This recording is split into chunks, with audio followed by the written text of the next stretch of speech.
Hi, just making sure this live stream is starting. Just give it another second or two, and then we'll get started.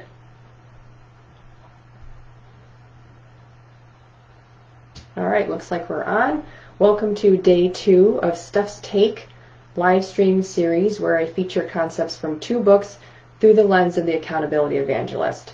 Today, we are speaking about The Beautiful No by Sheri Salata and Necessary Endings by Dr. Henry Cloud.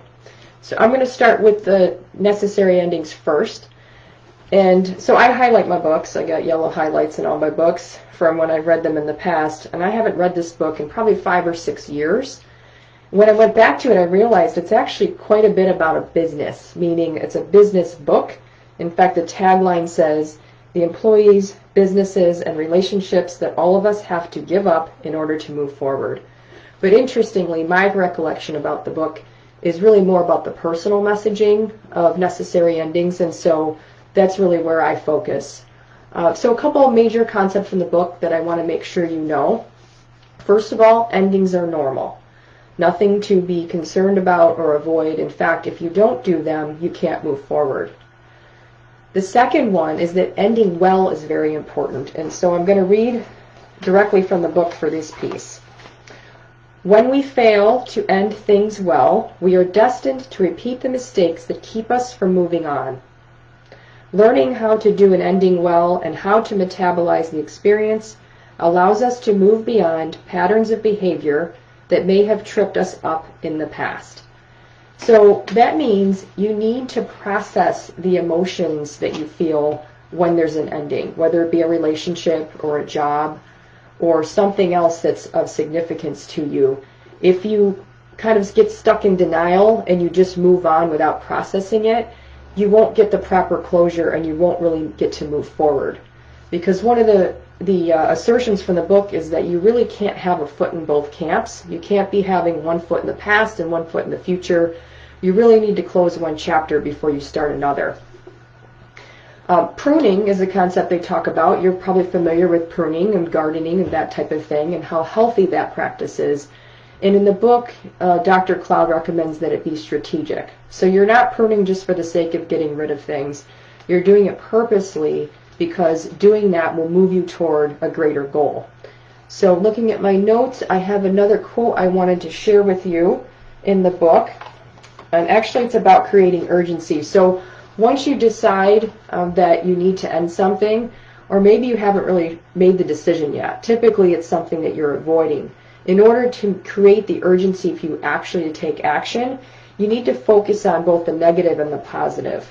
And in fact, in the Facebook group, I did pose a question probably about a week ago, asking you if you're more motivated by moving toward the positive or away from the negative. So the responses I received suggested that the positive is more motivational, but what I've researched and read, and it's confirmed in this book, is it's actually both. And this is what he says. We will quickly make changes that we feel will make pain stop or help us avoid it. Getting your brain to move to create an ending and getting the people around you to do the same is going to take both. The fear of the negative and the draw of the positive. So you need to focus in both areas. And when you do that, and you finally make the decision that you're going to end something like a relationship, a new concept for you I want to share, maybe it's not new, but I think it's something you need to hear, is when you're communicating that to a person, let's say, a relationship that you've decided has run its course, you want to communicate that you're not doing this to them, you're doing it for you. And you need to take ownership of that. So ownership is a cornerstone of accountability. You make decisions about how you live your life. It's not something that's imposed on you. Your circumstances didn't make it such that you had no choice. You always have a choice. You have to own it, especially when it comes to an ending. All right, we're going to switch over to the next book, Beautiful No. This is, again, by Sheri Salata. So it's actually written about her journey after leaving the Oprah Winfrey Show. So she had a fantastic job there, but interestingly, the Beautiful No, the term, the title, is actually about the job she didn't get that led her to the Oprah Winfrey Show. you can imagine what job could be cooler than that, right? So if she had gotten the job she thought she really wanted, she never would have met Oprah. She never would have spent so many years on that show. So when the show ended, obviously she ended her job as well. And the rest of the book is about her transformation, which is really interesting. You know, I typically read nonfiction. This is also nonfiction, but it's kind of a way to read fiction if you're a nonfiction fan, is to find a book that's really a story, and this is definitely that. So I recommend it as a good vacation read. So when you think about The Beautiful No, you probably have heard the phrase, the best thing that's ever happened to me. You know, I've heard people say that when they were laid off or had some other apparently traumatic event that actually turned their life in a different direction for the better. That's not to say it wasn't terrible at the time, but if they hadn't had that ending, they wouldn't have had a new beginning. And that's where I think the parallels between these two books are drawn. In fact, I'd take it a little further, that A Beautiful No is not just, it's really more about avoiding an unnecessary beginning, if that makes any sense. Because if you go down one path, you can't go down another, right? And you'll miss out on better opportunities if you do that. The other comment, I'm just looking at my notes here. Yes, I want to make sure that I say to you that sometimes when you think you really want something, I guess the more that you think you really want something, the less you realize you don't need it. So you can probably remember a time where you were insisting on something and maybe praying and hoping that something was going to happen, and it didn't. And maybe there were people in your life who were trying to convince you that, you know, maybe this isn't the right thing for you. But the more you really thought you wanted it, the more you dug your heels in and you were really listening to anyone else's opinion. So it's just something to watch out for, that the tighter you cling to something, it might be a signal that you need to let it go a little bit so you can be open to the possibilities. So personal story for me, about a year ago, maybe longer now actually, I was a finalist for a job that was based in New York City.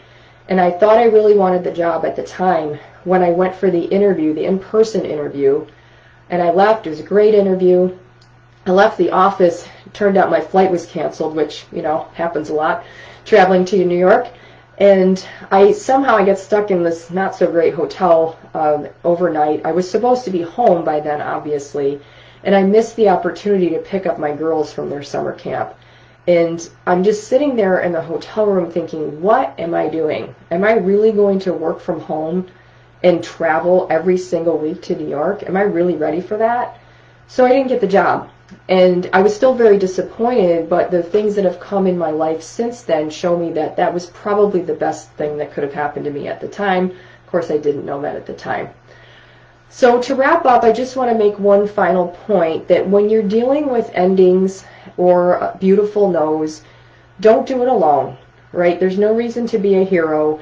Get support. Even accountable people, especially accountable people, need support. You need someone who can talk with you, help you process through these things. Because again, as I said earlier, as Dr. Cloud points out in Necessary Endings, if you don't process it, you're going to repeat the same mistakes. And that would be not something you want to do, right? You want to move on. You want to grow. So, I think that's it for now. We'll see you next time for day 3 of Steph's Take live stream series. Thanks.